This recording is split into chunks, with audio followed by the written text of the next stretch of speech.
Intellectually petty radio on your stereo. Don't compare us to anything, this a different scenario. We break records while we pushing the culture forward. Great music and big vibes right in that order. Intellectually petty radio on the stereo. Don't compare us to anything, this a different scenario. We break records while we pushing the culture forward. Great music and big vibes right in that order.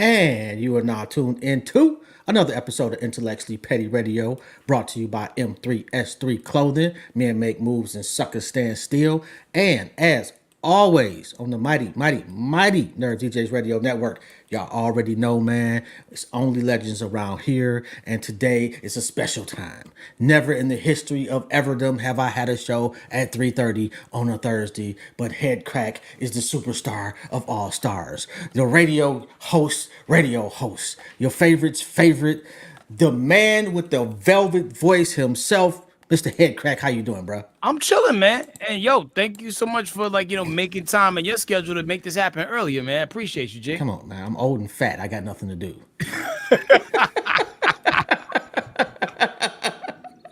Well, you look good from this half. You know what I mean? So Yeah, I'm great in a box. It's like Hollywood Squares, I always question what were people wearing?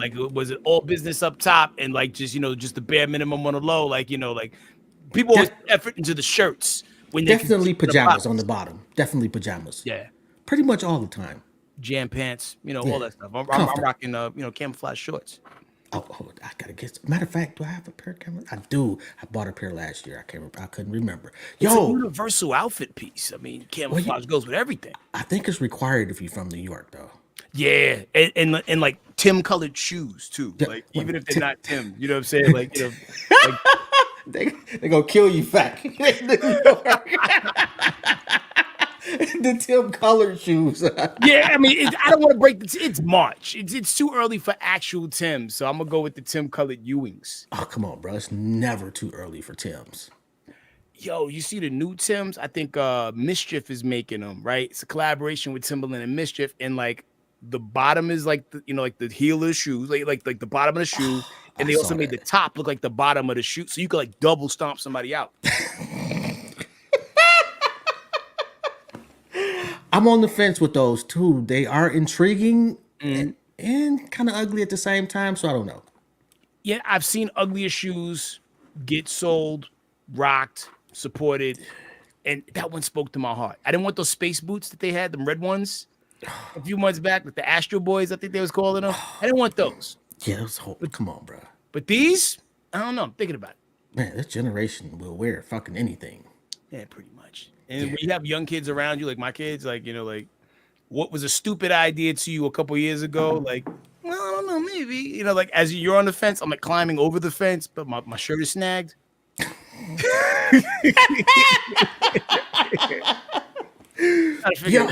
Yo, at what point in life did you realize, I want to be in radio? Okay, so it was around the late 90s, and I was working for different record companies. Sometimes back in that infrastructure time, we had to physically bring stuff to people if we weren't mailing it, right? Right. So you wanted that TLC approach. So I had an opportunity to really interact with a lot of radio DJs in the Dallas-Fort Worth area. And even before that, I used to call and win a lot of radio contests. So when I would go and meet these people and hang out with them, they were cool. And then I would see what kind of cars they had in the parking lot and the type of parties they got to go to. So I was always intrigued with radio in the back of my mind. Mm-hmm. But what I wanted to more so do is break new music, because back then it wasn't as corporate as the game eventually it became. And you really could find something that you liked in the street, bring it on the radio, and play it. So I kind of wanted to go that route. So when the opportunity presented itself and I started to see the way the music industry was shrinking, I was like, you know what? Now is the time. So a new station came. They didn't have no DJs. Me and my homies, we made a tape, made it sound like we had a show, and this is what the show sound like. They liked it enough and put us at night. Made us the nighttime show, 6 p.m. to 10 p.m. Yo, that's crazy. Very unique situation. It doesn't quite happen like that anymore. It's a little bit more like, God put the right people in the right position at the right time for that perfect storm to happen. I mean, you got the voice though. You got the perfect mixture of the vocal tone and just enough New York and not too much New York where you don't sound like cigarette smoke. I know what you're talking about though. Like, because there's some women from New York where you be talking to the phone, excuse me, sir. And it's like, oh no, my name's Joan. Oh, my bad. Oh man, It's the water. I let believe me it's the shut up water. before they be waiting outside my house, man. I think it's the water jobs, and then the smoke that be coming out of the vent. I think if you read like the smoke that come out of the sewer vent, and the water, something in it. Yo, okay, so how do you go from that to matter of fact, the first song that you broke, Okay, what was that? Which song was that? man. So around the time me, Super K, Kino got on the radio, this was November of 2000. That's when we started, right? Okay. So you had certain songs that were already set up on the playlist that there was already playing, but records that we leaned in on a little bit harder was damn man, we were definitely always trying to like play Wu-Tang, whether it made sense or not. And this is around the time they had like the Iron Flag and the W album. So like I definitely know we was like trying to hit that gravel pit. RZA's The Rumba was another joint that we was advocating very strong for during that time. Talib Kweli and DJ High Tech's The Blast was something that we was leaning on real tough. Okay. But aside from mainstream artists, it was really the local artists that we was really, really trying to put on for, because some of these artists had machines, and then you had the people that you just knew from like the club level, rocking parties and whatnot, and doing like showcases. And it was groups like Apatamed, Native Poet, Shabazz 3, even Paul Wall, Chameleonaire, was starting to break at that time. And we're hearing this sound coming from Houston. And I'm like, yo, we got to play this. Like, it's the same state.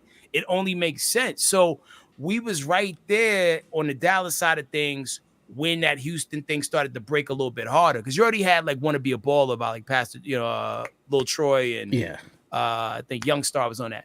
But there was also the screwed up click dudes was rapping different. Was killing shit. Yeah, Slim Thug, damn Fat Pat, all those guys, so like even though it was different than the New York rap that I liked, I respected the sound because it was something different. So we really just wanted to make sure everything was advocated for in the music space, because a lot of times in music, especially commercial radio, they will only show you one side of the pillow and not let you know that the other side cool too.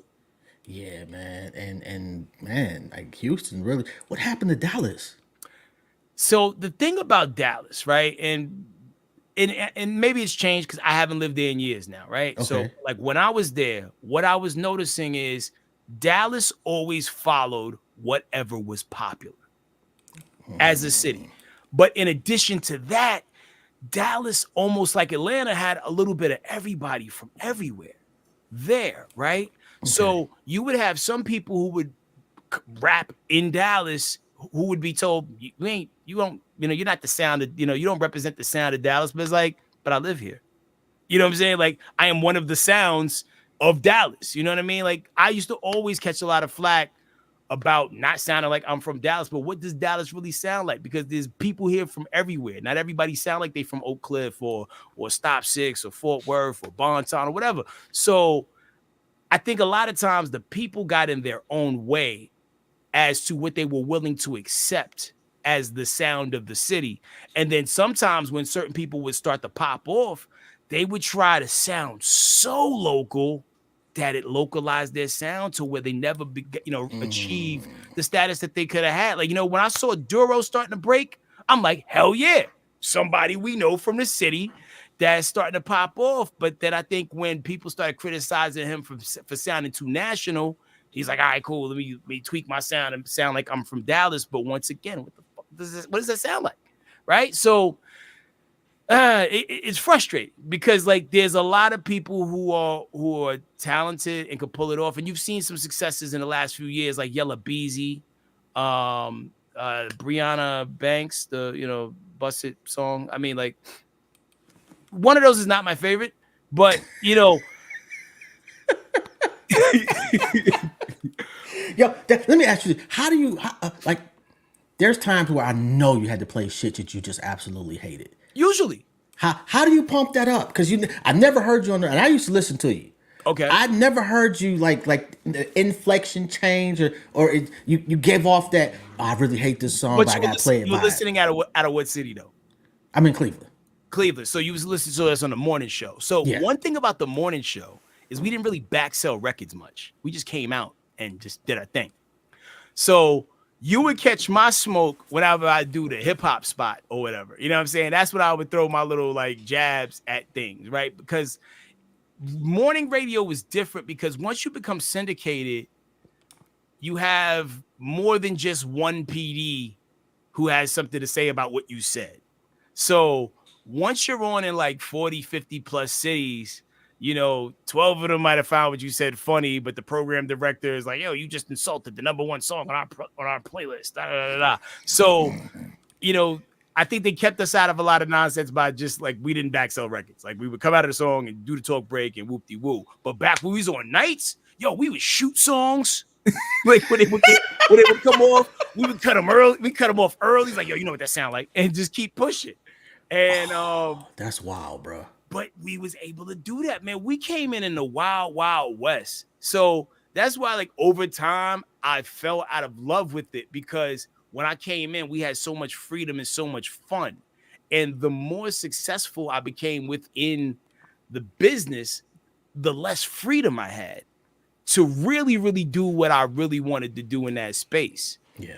And the crazy thing is I had the least amount of freedom when I had, and I say this in air quotes, my own show. So it was crazy. But like those first 2-3 years that I was Super K Keynote was doing nights, that was like my golden era of radio and the funnest time I ever had doing it. How you end up with Ricky Smiley? So my night show was number one numerous times in the city. Mm-hmm. And Steve Harvey worked for the company and he was leaving because the company that we worked for at the time don't necessarily always recognize talent and treat talent well. So he's like, I'm out.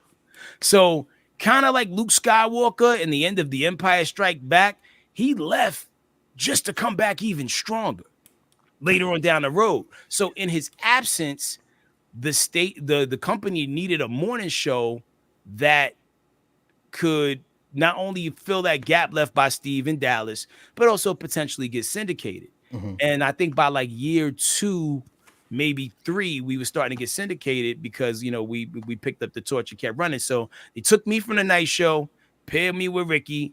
Then it was Rock T, there was Gary. And over a span of like the 14 years I was there, like 15 different female co-hosts.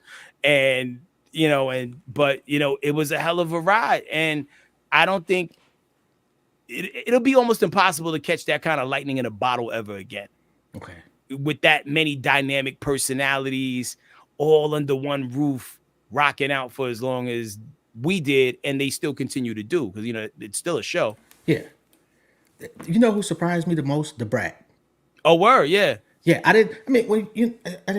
nobody really thought about her as a radio host. Yeah. And she was good. Yo, the thing is, like, there's so many layers of the Brat that people don't know because, like, you only got so much from her music and, whatever the Brat, perception or persona is perceived to be through videos and TV. You know what I mean? Like, she a big teddy bear. She hates compliments. You know what I'm saying? Even though she's worthy of all of them. And, and she's really rocking this mom thing. And yeah, she's great on the radio. She has an opinion. She has comedic timing. You know what I'm saying? She does well on the radio and on Dish Nation. And, she is, like as a person who used to read rap magazines, like to be able to be in a room with the Brat every day and get to rap with her on Fridays when we would do the Flow and Go freestyles. Meanwhile, you got Ed Lover in the room next door with Moni Love doing their radio show. Like I was living in an episode of Yo MTV Raps. Yo, Moni, I used to love Moni Love. Oh my God. I haven't seen her in a while. So I don't know. She still looks the same. That's the crazy thing. You know what I'm saying? Like sometimes, like the people that you used to like look like uppercase versions of themselves as time goes by. Yeah. And some people look just like they used to looking better. And Moni Love still look good. Like word. Yo, what channel she on now? She's on a station in Atlanta, Kiss 105.1, adult contemporary. I think she do like the afternoons. Oh, I gotta check her out. Still got the accent too, right? Still got the accent. Still sounded like, God Save the Queen. Oh God. With a little bit of East Coast stank on it. You know what I mean? Oh my goodness, man. I'm about to cut the interview short and go watch her. And she just dropped a single about a year and some change ago at this time, and it was dope. Yo, I heard your new shit recently too, bro. I was Okay. like, how did the rap career get overshadowed? Because you saw me do one particular thing 5 days a week, and sometimes I would rap. Okay. You know what I mean? It was one of those things like on the radio side, I didn't want to beat it to death because I've seen people beat it to death. Like to where it's like, we get it. You rap. You know what I mean? But did the pendulum swing too far the other way? I definitely think it did, but the cool space that I get to occupy is I am still on the campaign trail and winning people over who didn't know I could rap versus people who knew I rap and just don't care. You know what I mean? So I'd rather make new impressions versus people already have an impression and they're just not rocking with it. So, Okay. It's the scenic route. And, I wish I would have popped off in the physical copy era because I hate this streaming stuff with my whole heart. And, because like you got to do everything. You got to make music. You got to sell flat tummy tea. You got to, you know what I mean? Like you got to do infomercials. You got to be on Cameo. You got to be on OnlyFans. And I just want to like make music and have people physically buy it, hold it in their hands, read liner notes, and come see me when I do these songs live. Man, that was such and I've tried to explain that, like the whole, especially depending on like I remember when Snoop came out. Mm-hmm. When Doggy Style dropped. Oh yeah. Oh my God. When Illmatic dropped, shit was like a neighborhood function. Mm-hmm. You had your own, everybody had their own little go buy your tape or CD procedure. You and your boys around a box. It was a beautiful. Everybody want to read the liner notes. It was a beautiful thing. You passing one in the air. Life was good, man. It's easier to get the music now, but it means less. Yo, like kids today will never understand the struggle of saving their lunch money and not eating on certain days just so you can go buy the new LL Cool J tape or just to go cop, the new Nas or Ice-T or whatever the hell it was that you was into at that time. So because of streaming and the way, like, even on the radio side, I used to like be on hold on the phone all the time trying to request a song I knew they probably weren't going to play because it wasn't even like an A-side single, right? Mm-hmm. Now you can just pull out your phone and listen whatever song you want to listen to at your own convenience. So it makes the music kind of like a passive thing and not something that you had to make a special appointment with to go make it happen. Same thing's happening with movies too. I talk about it all the time, like, with the streaming and the things that be like Netflix exclusives, because you didn't have to like break your neck to go to the movies to go see it. You know what I mean? I remember what food I smuggled in to see certain movies back in the day, right? With Netflix, you'll see something dope and forget about it. And then forgot that you saw it because you won't be flipping through the channels later on. And, the Will Smith movie when he was a cop with the alien, like Bright won't just happen to be on. So if it's not on that splash page when you log in, it's out of sight, out of mind, and it doesn't have that real estate in your brain as much as that thing that you had to hop in the car, train, bus, whatever. You and your friends all went to the movies, and you remember what trailers you saw before the movie came on, so it's convenient, but it also cheapens the memories of certain things. Yo, I remember the smell of the theater for Crush Groove. Woo! You got to see that in theaters. Nigga, I walked. We walked probably because I want to say the Northwest was. Let's see, we on 7 miles, so I don't know, maybe 2 miles away, and we walking like in top tens. You know, we fresh and walking, and man, that shit that it was Black Panther for my generation. I feel you. How packed was the theater? Or was it packed at all? That shit was packed. It was a line out the door. That shit was, oh my god! And when LL came in and box, and it was it was a concert in there. I'm telling you, man, one of the highlights of my life as far as entertainment goes. Yo, so before that movie though, because I saw it after it was in theaters. I think either I rented it at the video store or whatever. LL wasn't even out then, right? So like that was really your true introduction to LL Cool J, like actually, that movie. I don't know if I Need a Beat was out before then. Okay. I can't remember. It might have been, but for all intents and purposes, that was like that was his moment, and bruh capitalized. Yeah. I mean, even too, when you look at that pocket of time, like in the 80s, early 90s, we didn't really have a lot of opportunities to see us, No, you know, in that big screen. I think before that there was Beat Street, you know, which was dope, you know, for what it was, but it wasn't as hip hop as Crush Groove was. well, it wasn't a national thing at the time. You know, like Crush Groove was like a big movie, and Beat Street was like the first indie movie, so to speak. I don't know if it was on a major, you know, whatchamacallit, but it wasn't in the theater that I recall. Got you. And Like I remember seeing the trailers for it when I was a kid, but that was another one of those ones. It was weird. Like when I tell people about the movies that my parents took me to see when I was younger, it was like all horror movies. Cause like me and my mom, that was me and my mom's thing. Like, cause I could take it. You know what I mean? And even when I would go back home, like HBO, having cable back when I was a kid, me and you had HBO, right? Yeah. So anytime horror movies would come on HBO, I'm in it. Mom's watching it with me too. And whenever horror movies would go to the theaters, like me and my mom together, we at the movies. And it was like, so I missed a lot of like, you know, of like those monumental hip hop movies. I did see the Disorderlies in theaters. I don't know. So if that you at the Whitestone Cineplex in I don't like, think that's a monumental hip hop movie. It's a It was monumental. for It's a me. monumental art movie for a hip hop artist, but not a hip hop movie. Okay, so my lens that I view that through is still with the same lens. Like, yo, you don't really get to see us on the big screen like that, right? So by this point, I've now watched Crush Groove like 500 times on VHS, wore the tape out.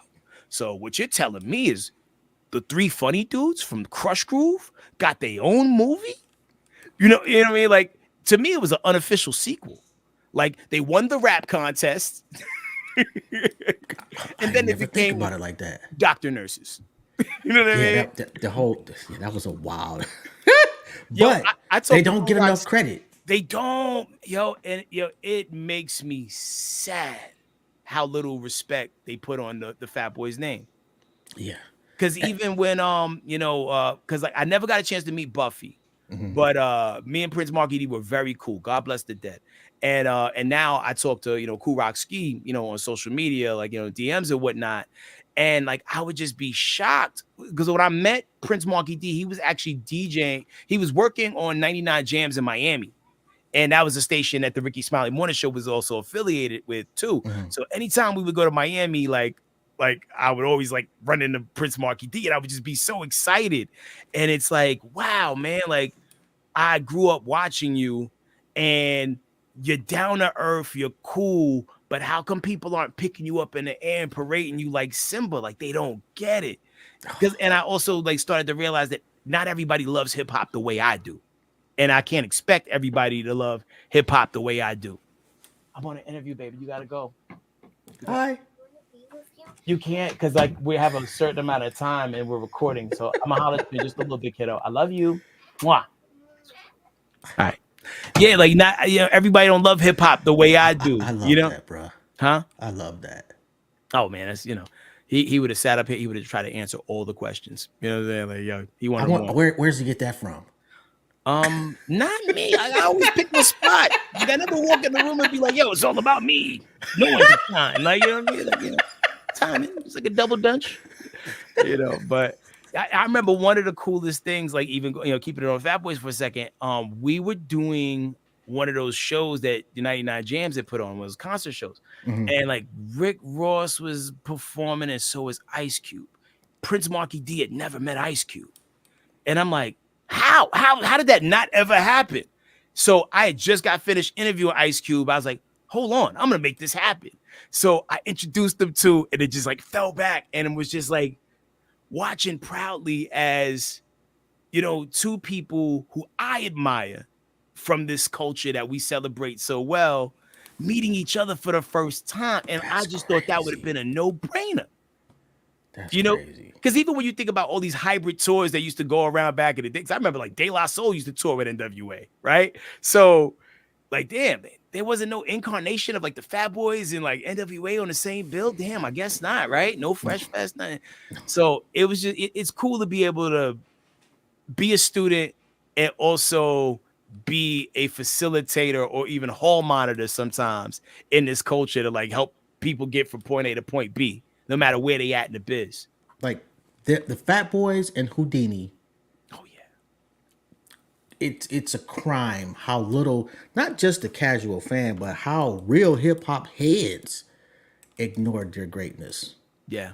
Like Houdini was so ahead of the time. Oh my God. So ahead of their time. And and I run into Jalil fairly semi-regularly. And just such a humble spirit and so appreciative of anybody who just acknowledges what it is. Because I just guess not everybody give it up like that. But when I listened to the first two albums, Back in Black and Escape, the science that went in, like they made their second album in Europe. I didn't know and that. that's why it sounds so different than everything that came out that year, because they spent that whole year in Europe recording that album with don't hold me, Larry Smith. I think it was Larry Smith. Yeah, I think so. Larry Smith and him, they went over to Europe, worked on that album for a year. You get all them crazy Larry Smith synthesizers and the live bass guitar. I mean, it was such a great album. And I think the toughest thing that the first waves of hip hop artists had to figure out was how to evolve as the game changed. And I think Houdini kind of got caught in that shift, because I think when it came out with the album Bag of Tricks, this had to be like 91, 92. Yeah, shit was changing. The game was in a different space. Yeah. And they either needed to sit out until it was time to do it again.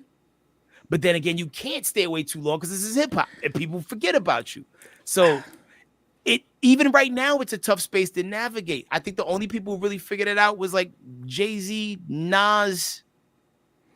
And I'm gonna be honest with you, Nas, I won't say he figured it out.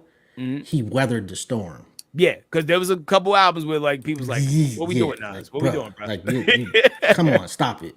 But yo, and I think Run DMC and LL were so huge at a time when the industry didn't think hip hop was going to last, and so all the focus and energy, for the most part, went towards those two. Anybody else on the tours, it was cool.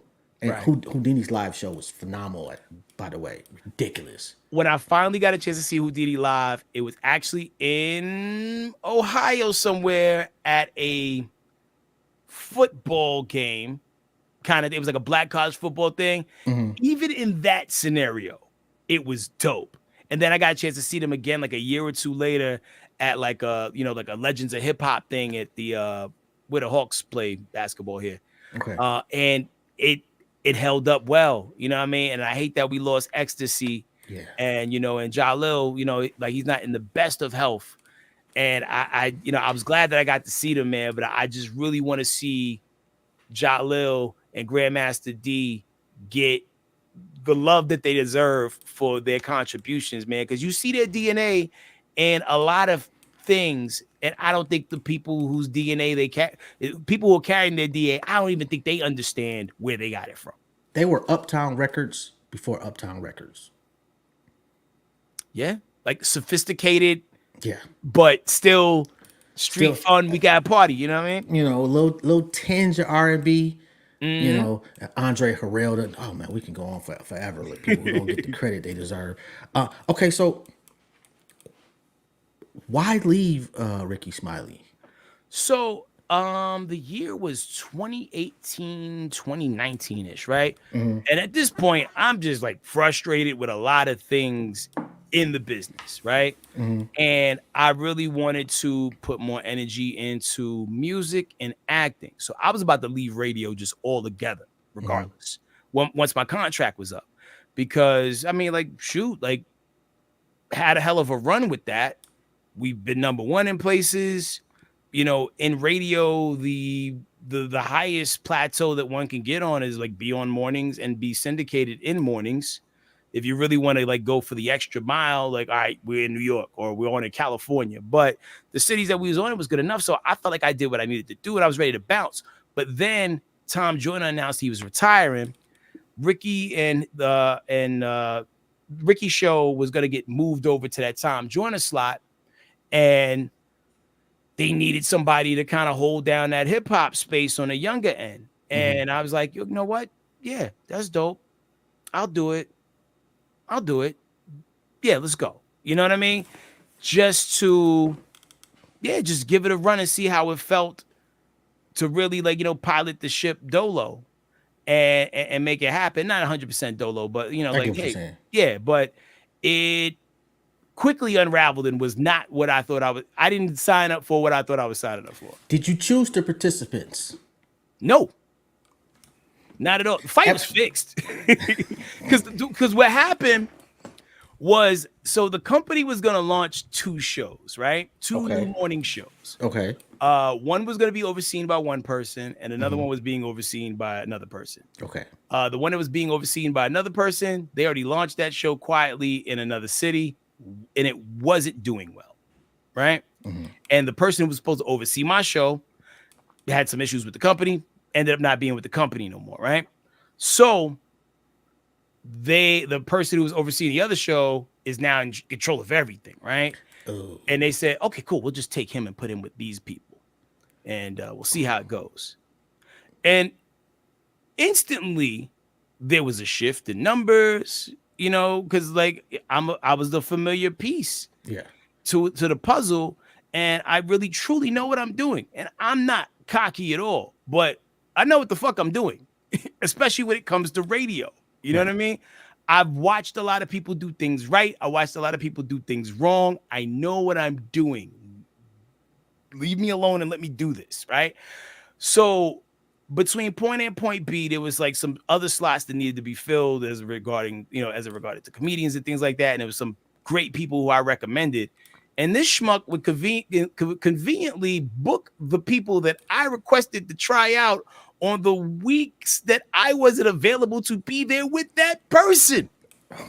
So then they ended up bringing in my man Billy Sorrells, who I actually grew to be a fan of.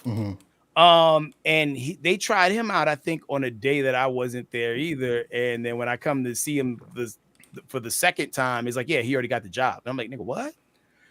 However, the more and more I got to talk and hang out with Billy, I'm like, oh yeah, Billy cool. Yeah, you know what I'm saying? Like, yo, he leads a wild life, but yo, Billy cool. So looking at everything for what it was, and I'm also like a low-key psychologist, when I could say the word. I already knew in what order everyone was not going to be on the show no more. I already knew. Because I understand people, and I understand people and their motives. So when people do, and I'm not talking about in that situation, but when people do bad things, I don't look at a person and be like, that's a bad guy.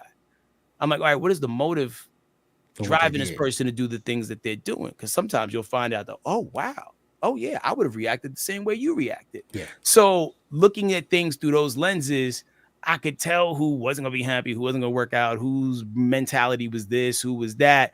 And it went exactly how it did in my head. And then when it came time for me to renegotiate, after like 3 years of a pandemic, being lied to, having people on the back end trying to set me up and like, say certain things and get caught in lies, you know what I'm saying, that I have all documented, right? I I definitely didn't make it easy for them to renew my contract, but I also didn't want to stay. So I put myself in a position to where like, hey, guess what? We could just throw our hands up. We just both walk away slowly. And I wish y'all the best of luck. And that's kind of what happened with that. But it was a very frustrating scenario because I had more fun and more freedom on a show that wasn't mine. But when you find out that because of the way certain like dominoes fell, the show never was yours. Yeah. And what a lot of companies will do just to create dissension and confusion amongst the people that work there is they will show you a gun, tell you it's yours and just put it on the table. But they said it to everybody. So this type of mentality was also like a heavy root of, like some of the issues that we had. But I am a professional problem solver, right? I like to try to fix things. You missed the political too, bro. Like I've seen you do interviews specifically about this. I researched because I wanted to ask you about this. Mm-hmm. I know you're not going to say anything too outlandish because at some point you may want to go back in the radio. I mean, I definitely do want to go back in the radio, but it has to be under the right circumstance. I got you. And I'm not a fan of old girl though. A lot of people aren't. I just like I can't listen. And this is just my personal opinion. Mm-hmm. And it's messy. That's the product of a certain pocket of the generation. You know what I mean? And me being a person who doesn't operate like that, I'd rather build more bridges than enemies. I'm very calculated in what I do or what I lend my energy to. Yeah. And there's some people who just want to go viral or who just want to make a moment just so they could be seen having that moment. And sometimes the car's going to blow up right in front of your face. I think a lot of people saw the interview that, happened with, my man from Creed, like right around the same time I left the show, like that same week that footage came out. Mm-mm. And it's like, hey man, like, sometimes the things you do and say will catch up to you. So you either need to make sure everything you're saying is factual, you have a good reason and intent for why you're saying the things you say. And if you're dead wrong, you got to own up to it in real time and say, yo, I was wrong. I miscalled that. Yeah. When you left the show, I stopped listening. I'm gonna keep it a buck. And to the point where I hear her voice, I turn the radio off. I don't even turn the station. I turn it off. I appreciate your support. And I would be a liar if I said, man, no, you need to give the show a try. Like, no, like there's very few people. Like, I want to see everybody succeed in life except a few people. And not saying that she's one of those people, but I'm also not saying like there's just a few people that I'd be okay if they didn't succeed. I'm with you on that. Like, I'm not one of those people that you shouldn't burn bridges. Some bridges you need to destroy, blow up, eliminate, and not because of that person. Back that way again. Right. You don't need the temptation of going back that way because that person is never going to change. They ain't shit for the rest of their life. Yeah, because like when I come to you and with my friendship and my transparency, and you give me anything less than that, we got a problem. Like I don't need to treat you like a human anymore at this point. You know what I mean? Who you listening to nowadays? Man, musically, I rock with I hate streaming. I can't stress that enough.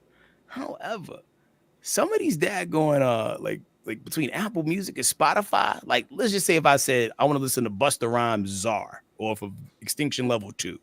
Like that song, it'll go from that song and play something in a similar universe that maybe I have heard or I haven't heard that's just as dope and just as good. So I have been Shazamming and saving a lot of things that I've been stumbling across in the last couple months.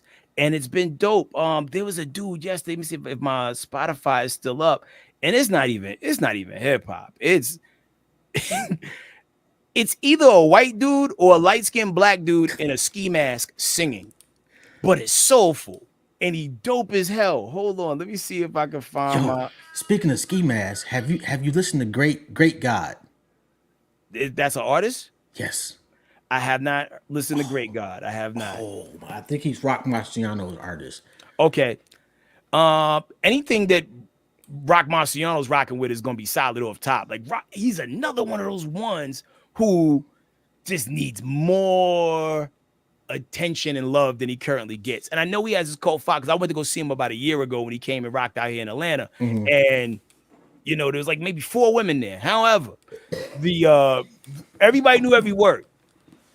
Everybody knew every word. And the women that were there, they were tough women. Very tough women. But the core demo that came to support Rock Marciano, they was with the shenanigans. That artist I was talking about, Pale J. Pale J. I'm gonna have to check that out. I've never heard of that one. He is so consistent with singing and wearing this damn ski mask while he sings, and the music is dope. I also like this group Crew Banging.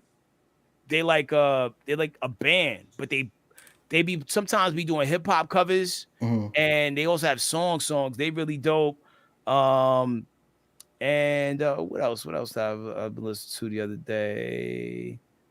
I mean, and on the hip hop space, a lot of times I find myself like going back to just classic music, man. Like, De La, Tribe Called Quest. I mean, West Side Gun, JID, Killer Mike. The big thing with Killer Mike, man, and it frustrates me is when the old heads be like, "Well, why you don't know Killer Mike?" I had to tell, like, I don't know, maybe last month I posted. I'm like, "Look, man, y'all gotta stop acting. Y'all stop lying. Y'all niggas didn't support Killer Mike when he was his wave. Don't act like if these young niggas don't know Killer Mike, it's because they didn't see you listening to Killer Mike."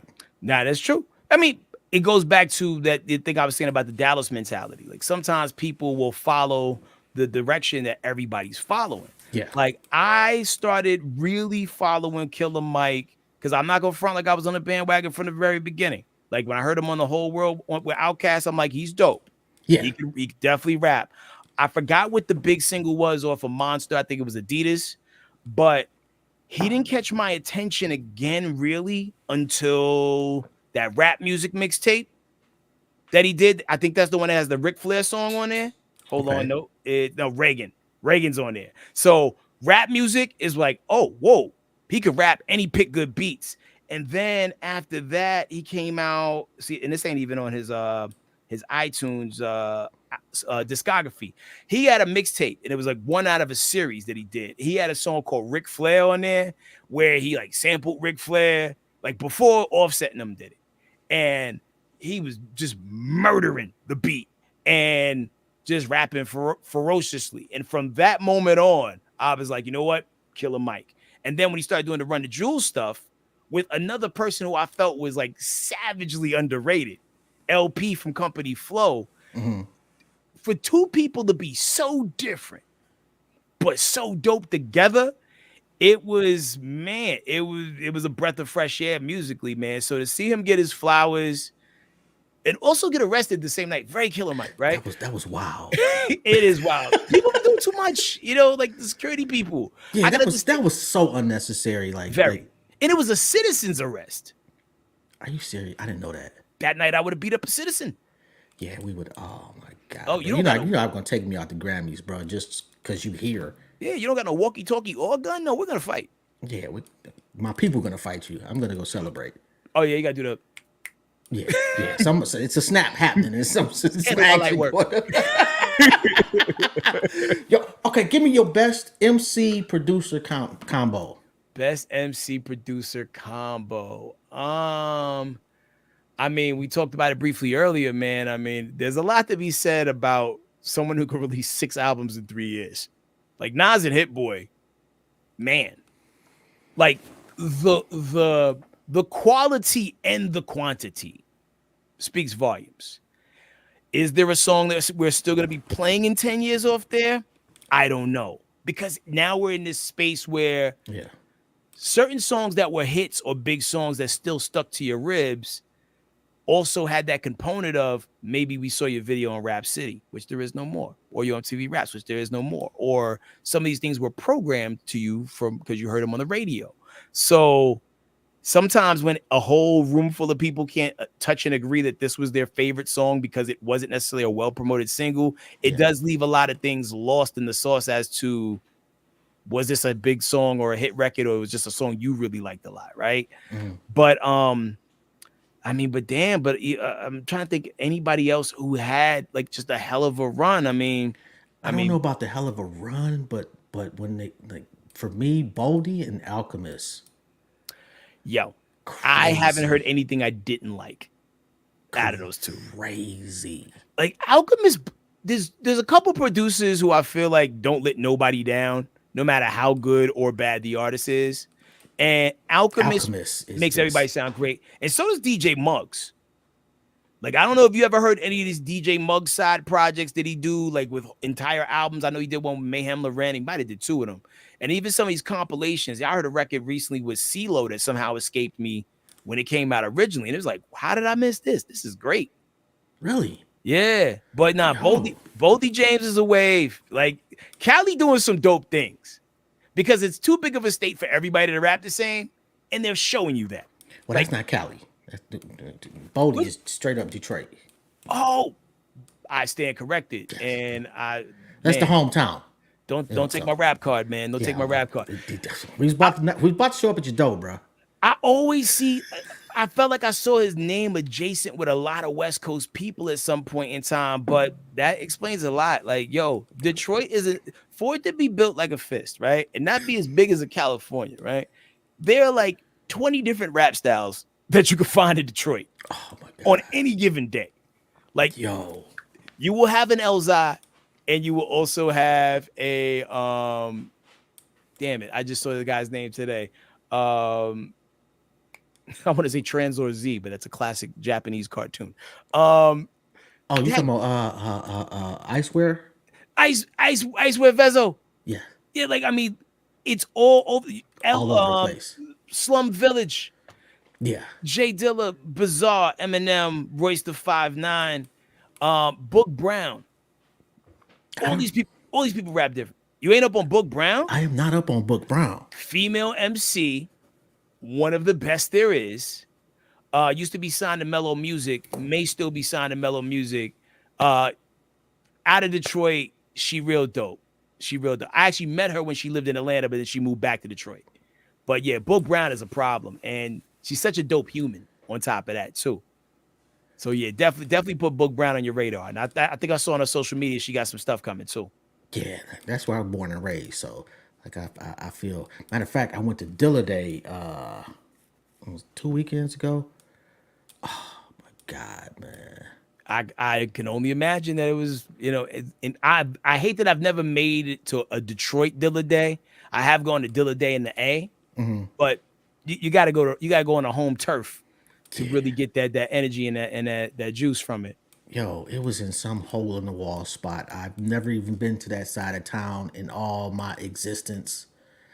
And this shit was just lit. I mean, it was so hip hop that they were just playing beats at one point. And the whole crowd is just like this.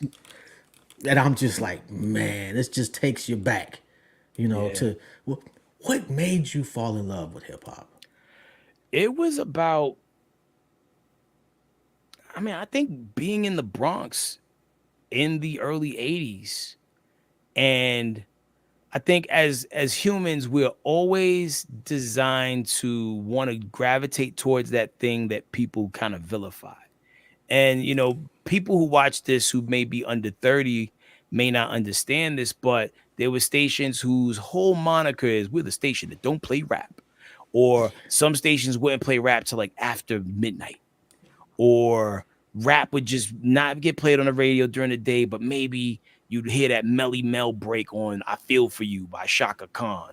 Or when Ralph Tresvant would rap on Cool It Now and pass the mic to Bobby. You know what I mean? Like, you taking it way back now, nigga. I mean, but in the beginning, you were microdosing hip hop. Facts. You know what I mean? So Yeah. going even back to the movie conversation we was having earlier, like, so anytime you had an opportunity to see any hip hop content on the screen, whether it be Breaking 1 or 2, Crush Groove, Beat Street, Disorderlies, the Mario Van Peebles movie Rapping, which was a little cringy, but the A lot cringy. a lot. Yeah, like man. I remember I was at Walmart one day and there was like a 6 DVD pack, right? And it was all good, but that one was in there, and I was like, nah, something else. The dude's name was Rapping Hood. Like, come on, man. Come on. And then when they would use rap bad in certain things, I remember there was like you remember what NBC used to do to NBC exclusive movies? Oh my God, Jesus. So Yeah. there was one called like Driving School, and it was this Asian kid who would rap sometimes for no reason, and it was bad. And I hated it. I hated it with my whole heart. Like, and anytime the Asian kid would come around, they would play some like dinky like rap. Like it was supposed to be like it was almost like AI made a rap beat for the Asian kid every time he popped up on the screen. That's horrible. I'm so glad I didn't see that. That's horrible. Yo, Oh I will God. find the link and I'm gonna like, just the parts with him rapping. It's called Driving School. I think the Asian dude's name was Ichi or some shit like that. Yo, man. That's Even at 7 years old, I was like, this is some bullshit. yo, I'm not gonna lie, like Breaking was pretty cringe too. It just had memorable scenes.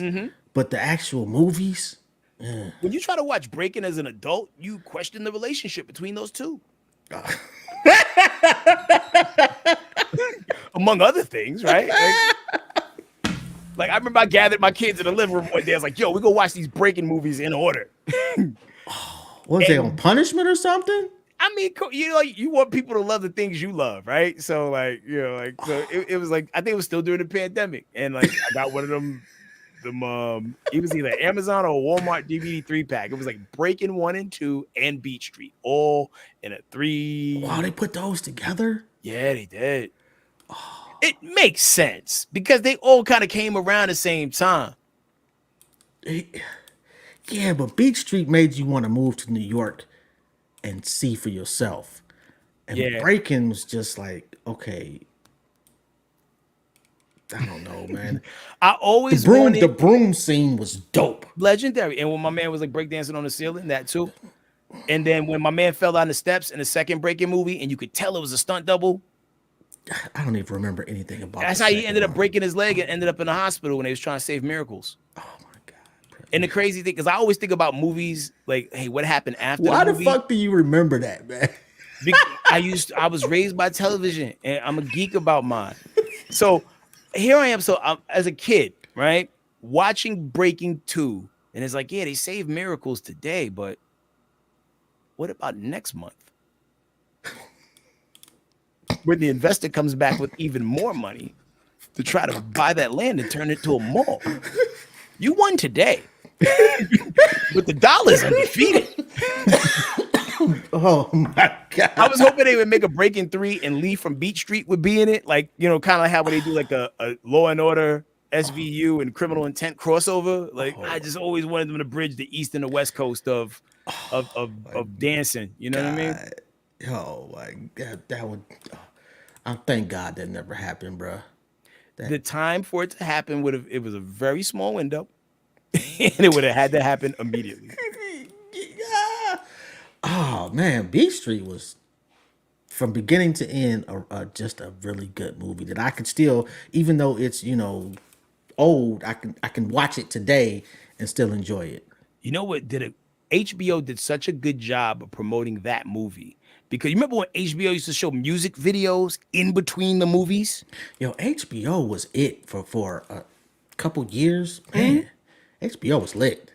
Yo, there was a song called This Will Be the Night, and they used to play that music video sometimes, and it had scenes from the movie in there, because I guess it was on the soundtrack, and like it made me want to watch Beat Street even more. It's like, yo, is this coming on next? Like, why are you showing me this video now? Like, the Splash would come on.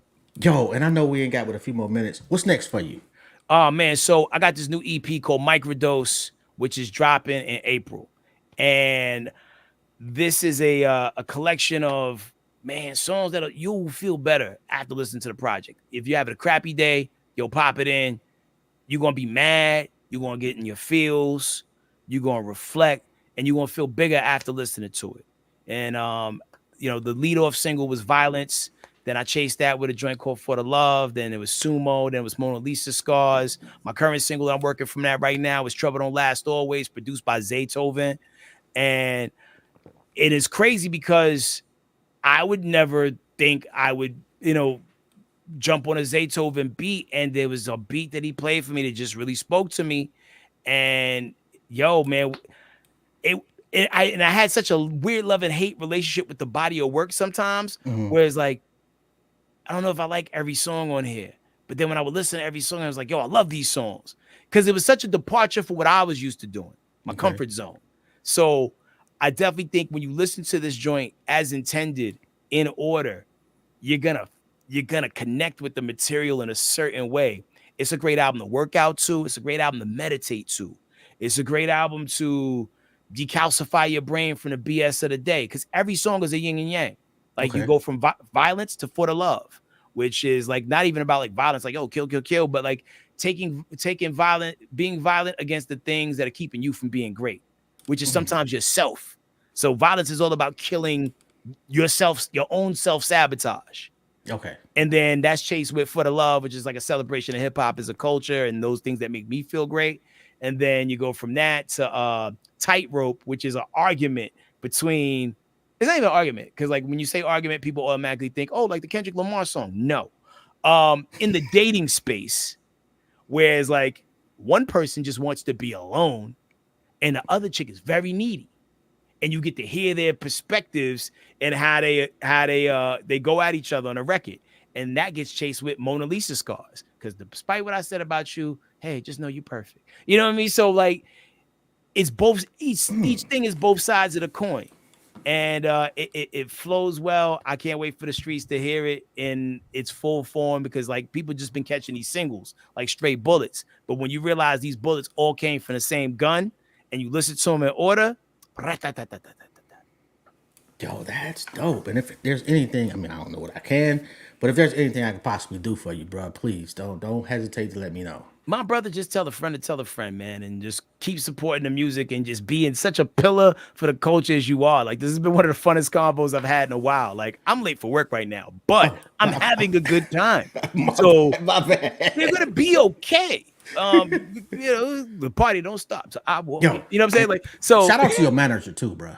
Oh, shout out to Anna, man. Yo, she, man, when the world be on fire, sometimes she accelerates the flame, but other times she puts the fire out. Sometimes you gotta burn shit up. I understand that. You got to, man. You know what I mean? So, but it is what it is, man. But I appreciate your energy, man. And next time I come to Ohio, yeah. Cleveland. What part? Dayton? You in Dayton? Cleveland. Yo, next time I come to Cleveland, I'm pulling up. And because like I like food. Cleveland has food. And yeah, we gotta have some food together, man. Fellowship, break bread, talk some rap stuff. Oh, absolutely, man. Matter of fact, you come to Detroit too, man, because that's where I'm from, and I'll be back and forth. So either one, let me know. I got you. Do me a favor too. When you get a second, DM me your address, man. I'm gonna mail you a hoodie. Oh, free shit? Absolutely. I'm sorry, you got kid behind you. I hope they didn't hear that. Anyway, okay, bet.